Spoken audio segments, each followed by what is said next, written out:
Hi guys. Өнөөдөр бүгдээрээ болсон явдлаас үндэслэн хийгдсэн 2023 онд Netflix дээр гарч ирсэн Society of Snow гэдэг киноны тайлбарыг ярилцсанаа. Яг болсон явдлыг нь та хэдийн маань дийлэх нь мэдчихэж магадгүй. 1972 онд Уругвай рагбигийн тамирчид онгоцоор нисэж явах үедээ Андын нуруунд тасалдаж 72 хоногийн хугацаанд хасах 30 градусын хүйтэнд мөнхцөс дууланд гацсан үйл явдал болсон. За тэгээд энэ хугацаанд аргагүй өрхөнд нас орсон зарим хүмүүсийнхаа махыг хүртэл идэж амь зоогоож байсан байдаг. Кинон дээр нь болсон үйл явдлыг яг адилханаар гаргасан байдаг болохоор одоо кино руугаа ороод юу болсныг илүү дэлгэрэнгүй сонсцгоё. 1972 оны 10 дугаар сарын 13-ны Баасан гараг. Христийн шашинтнуудын хувьд 13-ны Баасан гарагийг хар Баасан гараг азгүйтэл дагуулдаг гэж үздэг энэ өдөр Old Christian Club гэх Уругвай улсын регбигийн багийнхан Чили улсад тэмцээндээ явхаар Чилийн агаарын хүчний 571 дугаартай нислэгээр эх орноос хөөрнөө. Залуу тамирчдын дийлийнх нь л анх удаа гадагшаа явж байна. Энэ нөгөөд өөрөөрөө их л догтлон баяр хөөр болж дуу шуу ихтэй явцгаана. Зарим тамирчид нь гэр бүлийн гишүүдээ авч явж байгаа харагдана. За ингээд агаар төрөөд Чили Аргентиныг холбосон Андын нуруу дөхөж ирэх үед онгоц хэд зэгсчээд авнаа. Гэтэл нэг нь бусдаа тайлбарлаж байна. Халуун хүтэн агаар холилдоод агаарын хүчтэй урсгал үүсгээд онгоц савлд юм энэ гээл. Гэтэл нэг хөдөлгүй онгоц өндрөө огцон малдах өгөөд кабинд атсан ачаа антер нь хаасаагүй унаад онгоц нь улам их сэгсэж эхлэх үед багийнхан бүгд сандарч эхэлнэ. Онгоцны бүсээ бүслээд сандалны бариулаа чанга гатхан суухаас өөр аргагүй байлаа.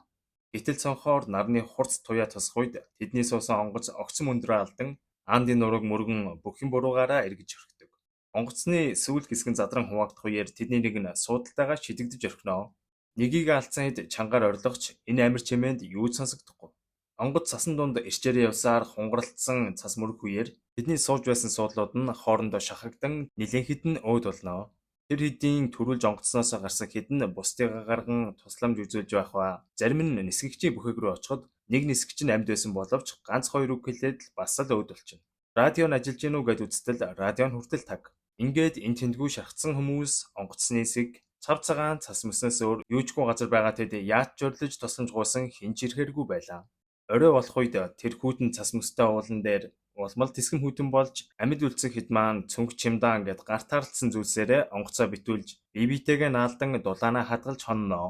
Тэд мэдээж унтаж чадахгүй паниктэж орлон уйлцгаах ба зарим нь бусдыгаа тавьшруулах гэж чадхаараа л хичээж байв. Тэсгэм хүүтэн шөнө өнгөрч өглөө болоход тэдний зарим нь шөнийн хүүтэнд хөлдөн өөд болцгоосон байлаа. Нар гарч арай дулаахан болох үеэр онгоцноос гарч эргэн тойрноо айжхад цас мөснөөс өөр юу ч алга.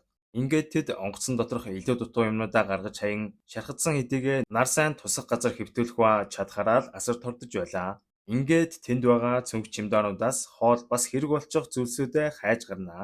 Гэтэл хэдэн лаазарсан самар, шоколад, пижен бас хэдэн виноноос өөр хүнсний зүйл юу ч алгаа. Онгоцноос шидэгддэг залуутай нийлээд 12 хүн нас орсон байсан тул тэдний цогцыг онгоцны ойролцоо цуглуулан цасаар буулгах гэж оролддог. Тусламж ирэхээр энэ хэдийнхаа цогцыг аваад буунал гэж юм. Ингээд жоохон бичээ энтрээ өөрсдөө тэнцвүүхэн хуваагаад заримыг нь дараа идэхээр хадгална. Гэтэл удалгүй тэдний дээгүүр нэг онгоц нисэх чимээ гарах үед нөгөө хэд чинь байдаг чадлаараа орилон тусламж гуйх ч гэсэн тэдний харсангүй бололтой нисээд л явчихна. Энэ хэдийн онгоцон цагаан. Дээр нь ийм цав цагаан цасан дээр юу ч харагдаагүй байх л да. Ослоос хойших 20 дахь өдрийнхөө орой тэд цүнхэнд байсан хувцснуудаа бөөгнүүлэн хүнжил болгон ашиглан цүнхнүүдээ болохоор онгоцоо хаалт болгон ашиглаж хондог. 3 дахь өдрийн өглөө тэдний нэг болох Нандос ирнэ. Тэр ослоос хойш ухаангүй байсан ба бусд нь мань хүнд болсон явдлыг тайлбарлах ба мань хүн шууд л мөлгсөөр дүүгээ тэрвээ авна. Нандогийн дүү охиных нь биеийн байдал ч гэсэн тун хүнд байгаа бололтой. Нандогийн тэмцээнд өөрийн охин дүү болон ээж хоёроо дагуулan явсан нь энэ байж. Ингээд ээжигээ асуухад манай хэд ээж нь ослоор тэр өдөртөө бурхан болсон гэдэг аимшигтай мэдээг дуулгана. Ингээд энэ хэд маань цас хайлуулан ууцгааж бас цүнхнүүдээрээ нэлээд том X тэмдэг тавиад юмыг яаж мэдгүй онгоц харж магад. Гээд хэлж дуусаагүй байтал нэг онгоц ашгүй нисч явна шүү. Манай хэд ч байдгаараа орлон төлний тусгалаар дохио өгөх үед онгоц далавчаа хөдөлгөн та хэдийг харлаа гэх дохио өгөх шиг боллоо. Манай хэд ч одоо ингээд аврагдах нь гээд бөөн баяр. Ингээд дараагийн өдөр нь тэдний байгаа уулны ойролцоо онгоц дуугараад байсан ч манай хэд дээр хинж ирсэнгүй. Бодвол тэр хэдийг хайж байгаа ч гэсэн буруу газраа хайгаад байгаа бололтой. Ингээд онгоц ирэх итгэл найдвар багассаар байлаа. За ингээд манай хэд онгоц ирж аврагдана гэхээс илүү өөрсдөө яаж игээд тусламж дуудах хэрэгтэй байна гэж ярилцсан онгоцны тасарсан сүүл хэсэгт илүү батарей байгаа гэдгийг санаад тэр батарейг олж аваад радиогоор тусламж дуудахаар шийднэ. Ингээд онгоцны шил суудлын бүрээс энтрийг эвлүүлээд хөөхөн хамгаалах шил энтер болгон өмсөж аваад тэдний дөрөв нь онгоцны сүүл шидэгдсэн газар руу явцгаана. Ядж хахад тэр нь бүр уулын өөдөө. Мань хэд тэндээс овоо хэдэн километр алхаад эргэн харахад тэр хэдийн байгаа газар холоос бараг харагдахгүй байгааг анзаарч онгоц тэр хэдийг олно гэдэг нь худлаан байна гэдгийг сайн ойлгоно. Бас гай газар доороос гэж яг энэ үед уулын орой хэсгээс цасан нуран нурж эхлэх гэж байгаа нь харагдах ба манай хэд буцацгаая гэж шийдэн нөгөө хэд рүүгээ буцнаа. Ингээд бүр нилээд хэд тонлоо. Мань хэдийн нөгөө бичэн шоколад энэ ч гэсэн дуусчихлаа. Тэр хавьд амьд амтан байтугай өвс ногооч байхгүй тул аргагүй ирэхэнд чулууны доор байх хөгцөдөх гэж оролдсон ч идэхийн аргагүй муухай байлаа. Энэ үед Нандо шаардлагатай бол хүний мах эдсэн ч чадна гэдгийг сонссон мань хэд энэ талаар нухацтай ярилцсан хоорондоо ч муудалцаад авлаа. Тэгээд хэлж байна. Зарим нь өлснөөсөө болоод шээс нь хар гарч ийн. Тэгэхэд зарим нь хүний мах хэдүүл шоронд оруул яах юм. Гих зэрэгээр хоорондоо маргалцаар. Цаг явах тусам үлссэн гарууд суудлын бүрээс тамхи, гутлын үдээс зэрэгээ идэх гэж оролдогч ингэснээр тэдний шээс улмал харлаж тэдний бие тамиргүйтэж муудж байлаа. Ослоос хойш 8 дахь өдөр Нандогийн охин дүүгийн бие дээрдэхгүй байсаар байгаад өөд болж орхино. Энэ үед тэдний зарим нь хувь тавилантайгаа эвлэрч ард үлдсэн ар гэрийнхэндээ бичин үлдээцгээж байлаа. Ядж хахад дараагийн хэдэн өдрүүдэд нүүр нүдгүй засаар шуурч мань хэд ч гэсэн онгоцноосоо гаралгүй унжноо.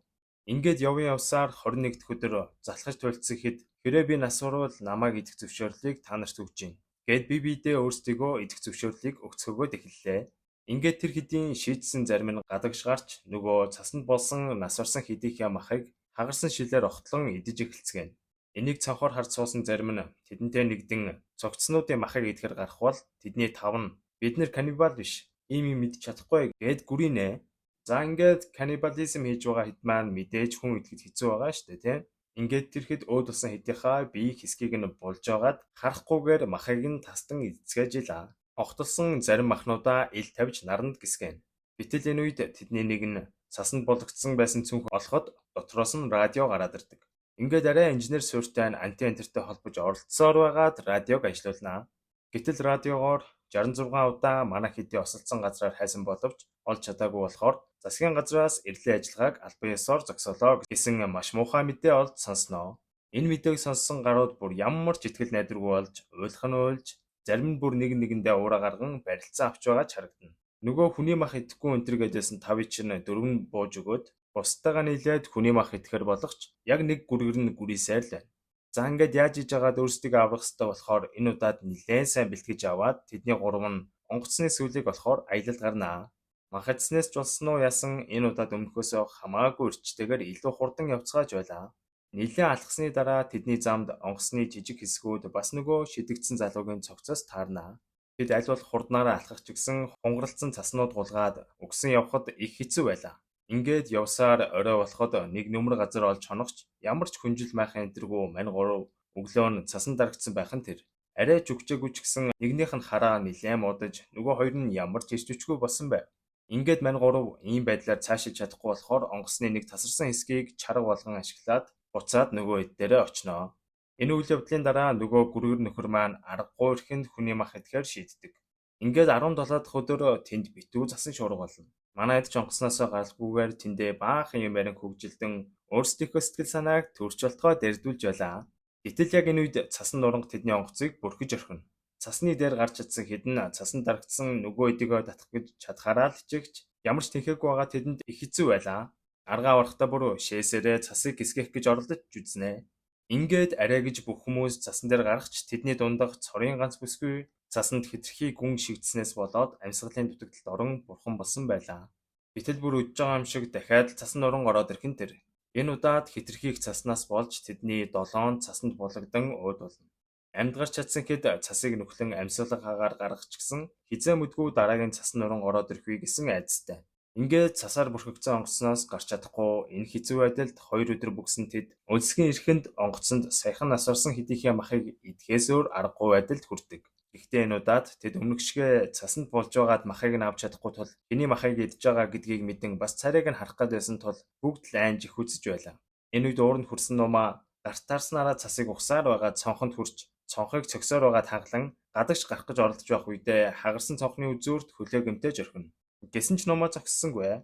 Ухсаар байгаа тэр гүн засан дундаас 20 дахь өдрийнхөө өглөө гарч ир чаддаг. Ингээд үлдсэн хэдэн ч гэсэн тэр нүхээр нь гарч ирцгэн цасан дарагдсан онгоцоо ухацгаана. Нуума хитгүүтнээс болоод хөлнийхөө шарахыг ч мэдрэхгүй онгоцоо ухсаар л өдөр болж нар хурцаар тусах үеэр ашгүй цасанд булгдсан онгоц нь ил гарч ирэхэд манайхэд урам орон заримыгаа нөгөө онгоцны сүлийг дахин олохоор явуулах уу гэж ярилцагч удахгүй өр орох болохоор дахиад хэд хоног хүлээж агаад явцгаая гэж тохироод харцсантахаар болдог. Нэрээ ч хэд хоноход өр орж цасгайлаад хамаагүй дулаахан болоод эхэллээ. Гэсэн ч тэдний хоёр нь уушигны асуудлаас болоод өөд болно. Тэд ар гэрийнхэндээ хаяглан бичсэн загтлыг үлдсэн хэд нь өөрсдөө хямгадан авч үлднэ. За ингээд цаг агаар өмнөхөөсөө арай дулаарсан тул манай хэдийн дөрөв нь онгоцны сүлийг олохоор дахин явдаг. Энэ дунд нөгөө хөлөө бэртээсэн нуума байлаа. Манайд нилээ явж явах үеэр нуумагийн хөл явахын аргагүй өвдөж эхлэх үеэр хөлийг нь шалгаа үзтэл айл хэдийн бактери орон халдварласан байв. Ингээд нөгөө хэд нуумааг буцааж хүргэж өгье гэхэд мань хүн уралснаа. Та хэд цаашаа замаах уу? Би өөрөө явчих чадна. Гэд ганцаараа явсаар угаад онгоц руугаа буцаад түрээд ирнэ. Онгоцонд оронгуудаа өвчнөдөө дийлсэн нуумаа ухаан алдаад өгваа. Сэрх үед нь нөгөө хэд нь амжилттай онгоцны сүлээ олоод тэнд байсан хувцс хунар баахан тамхи ариг шоколад зэргийг авчирсан байлаа. Манай хэд нөгөө хүсэж байсан батарейгаа ч олсон байсан ба онгоцны бүхээгтэй холбон их газартай холбогдох гэсэн ч ямар ч хариу алга. 1000 радиогоор холбоо барих гэж өчнөө үзсэн ч ямар ч хариу байхгүй байсан тул манай хэд дахин хямарч эхэлнэ. Үүнтэй зэрэгцэн нөгөө авчирсан тамхи ариг шоколад энтэр нь дуусаад дахиад хүний мах руугаа буцаж ордог. Тэр нь нуумагийн хөлний идэ нь биеэр нь тарахад улмал муджилаа. Хүний мах идэх нь одоо айжчаад ах зүйл биш өдөр тутмын шаардлагатай зүйл нь болжээ. Мань нуумаа угаасаа өнөө маргаашгүй болсноо мэдрэн бусдыгаа илүү хоолтой байг гэд мах идэхээ хүртэл болдог. Мань хэд радиогоо засгаж хичээсэн ч нэг л болж өгдөг. За ингээд манай хэд онгоцны сүл рүүгээ дахин очиж өөр хэрэгцээтэй юм хум байна уу гэд хайж идэл ус нэвтэрдгүү даавуу материал олж авнаа. Манай хэд энэ даавууг авчираад өвлийн хүүтэнд ашиглах хүнжил болгоод ойж эхэлдэг. Тэдний нөгөө жижиг радио нь бол асуудалгүй ажиллаж байгаа шүү дээ, тийм. Энэ радиогоор тэгтэл осол болоод хэдийн 58 хоног өнгөрсөн ч гэсэн улсаас дахиад эрлийн онгоц явуулахар болсон сайхан мэдээ сонсогдно. За ингээд манай хэд сайн мэдээ сонссон ч дахиад маргалдаад эхэлнэ. Яагаад гэхээр зарим нь эндээ эрлийн онгоцоо хүлээе гэдэг хахад зарим нь бид нар өөрсдөө тусламж болохгүй энэ төр гэд хоёр хуваагдаад байлаа. Удалгүй маргаан амжиж манай хэд хошгонцгоож бүр дээр нь нэмээд зургийн аппарат олоод ирлээ. Ингээд баахан зураг дарж гарна. Тэр шөнөө нуумаа нас барсныхан дараа өөрийнх нь бие гэдэг зөвшөөрлийг нөгөө хэдтэй өгөхөө. Маргааш өглөө нь болоход харамсалтай тэр хэдийн өнгөрсөн байв. Түүний карманаас найзынхаа төлөө амиа өгөх шиг сайхан зүйл байхгүй гэсэн үгс бичсэн загтлыг нь олохва үнийг үнсэн тэд зориг орон гурвыгаа тусламж олж ирүүлэхээр холын аянд явуулна. Ингээд Нандо, Роберто, Тинтин 3 энэ удаад мах за тэгэл шөнө унтахтаа нөмрөх зузаа хүнжил энтергээд өмнөхөөсөө хамаагүй сайн бэлтгэлтэйгээр баруун зүг рүү явхва тэгж явсаар чийл хүрэх зорилготой байгаа юм байна. Ингээд явсаар өндөр оргилын бэлд шүнхүүтэн байгаа дээр нэмээд хүчтэй салхилахва. Манай гурав цас ухан тэндээ нөгөө хөнжлөөрөө өөрсдийгөө орон оройг давнаа. Мань гурав өндөр оргилын орой руу арай хийж мацан гарах үед дахиад хэдэн зуун километр үргэлжилсэн мөсөн уул толгодуудыг хараад мань гурав бараг л бууж өгөх шахна. Энэ уулуудыг давах эрчгүйч хангалттай нөөц байхгүй байсан учраас Тинтин сайн дураараа онгоц руу буцаж үлдсэн хүнсээ Роберто, Нандо хоёр хэрэглэн цааш явахаар болдог. Мань хоёр ч ёстой алдахымгүй гэсэн шиг шүд зун явсаар байгаад арай гэж хөндийд ирэх үед маш их чулуурхаг байсан тул Нандогийн гутал нь урагчнаа. Мань Роберто ч самсныхаа өвдсөөр гутлыг нь ороож байгаад аяллаа үргэлжлүүлсээр л байлаа. Мань хоёр нэлээд явсаар бараг хоорондоо ч юм дуурах тэнхээгүй болтлоо алхасаар байв. Ашгүй ингэж явган явсаар хүүтэн хэсгээс хамаагүй холдон дулаан газар руу орж ирэх ба эцэст нь нэг гол ус бараадах ба яг энэ үед бараг хэдэн сарын дараа анх удаа амьд амтан хардаг. Тэгээд энэ гүрвлийг хараад шууд л аппетит нь хөдлөөд барьж аваад идэх санаатай харж идэл яг голын цаана бүр гүрвэл цаашаа нэг морьтой ахгүй хараа зогсож идэв. Манай хоёрч бүр бөөн баяр болж оролдоод уулнаас ирлээ энэ төргээд учраа хилэн оролдол голын өвчтэй урсгалын чимээнээс болоод юу цасагдахгүй. Мань морьтой ах тэр хоёрлоо цаас бал хоёр шидэх ба энэн дээр нь осолцсон онгоцноос ирлээ энэ төргээд бичээд явуултал мань ах амар гайхажсэнаа та хоёр наанаа байж би буцаад ирье гэж дохио цангаагаар харуулад яваад өгнө. Манай хоёрын зорьсон эргэж бүр бүтээл явчлаа шүү. За ингээд нөгөө морьтоор тосгоны төвд очин босон явдлыг хүмүүст хэлэх ба аврах багийнхаа үнийг сонсоод бүр шок. Тэгээд тэднийг аврах бэлтгэлээ хангаж байх зуур мань морьтой ах нөгөө хоёр дээр очин тэднийг ойролцоох айлд оруулан халуун хоол ундаар дайлнаа. Манай хоёр ч хэдэн сарын дараа ийм хоол идж байгаа юм болохоор бүр амаа болохгүй идж угаастай. За ингээд хэдэн сарын өмнөх Ослоос хүмүүс олджээ гэсэн яриа хот даяар таран сэтгүүлч нар мань Нандо Роберто хоёрын байгаа газар руу бөөнөрөө хүрээд ирлээ шүү. За ингээд манай хоёрын талаарх мэдээг радиогоор сонссон нөгөө онгоцон дээр үлдсэн хэд маань ч гэсэн удахгүй аврагдах нь энтергээд бүр бөөн баяр болцоон эхнээсээ сахад үсээ хосгон хосч хом сурууга анзлах нь холгүй байлаа. Цүнхэнд авч явах юмнуудаа бэлдээд зарим нь онгоцон дотроос дурсгал болох гэж жижиг сажиг тэмдэг энтрийг нь ч цүнхлээд байна бас. За ингээд аврах багийн нисдэг тэргүүд ирэхэд Роберто Нандо хоёр сун аврагчдыг ослын газар руу замчлан явнаа. Ингээд осол болсноос хойш 71 дахь өдрийн өглөө аврах багийн нисдэг тэргүүд осол болсон газарт ирэх үеэр манай хэд нисдэг тэргүүдийг харвуугүй юу баярлан уйлж эхэлцгэн. Аргачлгүй л дээ. Тэгээд өөрсдийгөө баг утахгүй өгөх гэж нэгэд үхэлтэйгээ эвлэрсэн байсан хүмүүс штэ. Ингээд тэнд байсан хүмүүс маань ашгүйнэг аврагданаа.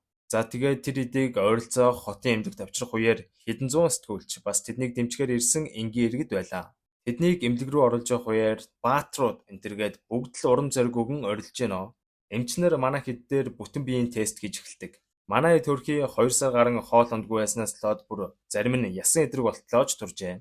Манай эдийг тус тусад нь орон твтүүлэх ба гэрийнхэн нь өдрийн цагаар хоол унд өгүүлж өгөнгөө ус цасанд оруулах зэрэгт нь тусалж ив. Тус тусдаа өөр өрөөнд унтаж чадахгүй байсан тул нэгнийх өрөөнд бөөнөрөө унтцгаахаар шийдэн ярилцж явах үеэрээ тэдний нүдэнд баяр жаргалаас илүү гуниг хурсан харагдана.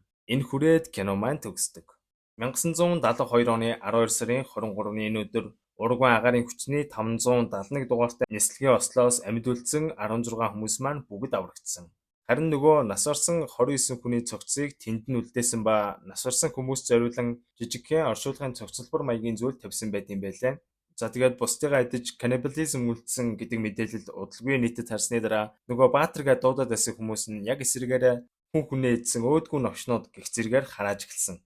Тэгээд амьд үлдсэн хүмүүст маань ингэж хараалгуулах хамгийн хүнд байсан гэж юу ярьдсан юм байна лээ. Тэгээд нийтдээ уулан дээр өнгөрөөсөн хугацаанд 72 хоног болсон юм байна лээ. Яа бас чанга шүү те. За тэгээд энэ осол болсон газар нь бол газрын түвшнөөс 3660 м-ийн өндөрт байдаг мөнх цаст газар. Тэгээд хаяада мэрэгжлийн хөтчтэй уулзчид энэ газар очиж бас сонирхдог гэсэн. За тэгээд энэ хүртэл бичлэгтэй минь хамт байсан та бүхэндээ маш их баярлалаа. Дараагийн бичлэгээр уулзцгаая. За ингээд өнөөдрийн бичлэгтэй минь хамт байсан та бүхэндээ баярлалаа. Таалагдсан бол subscribe хийхээ мартаваа.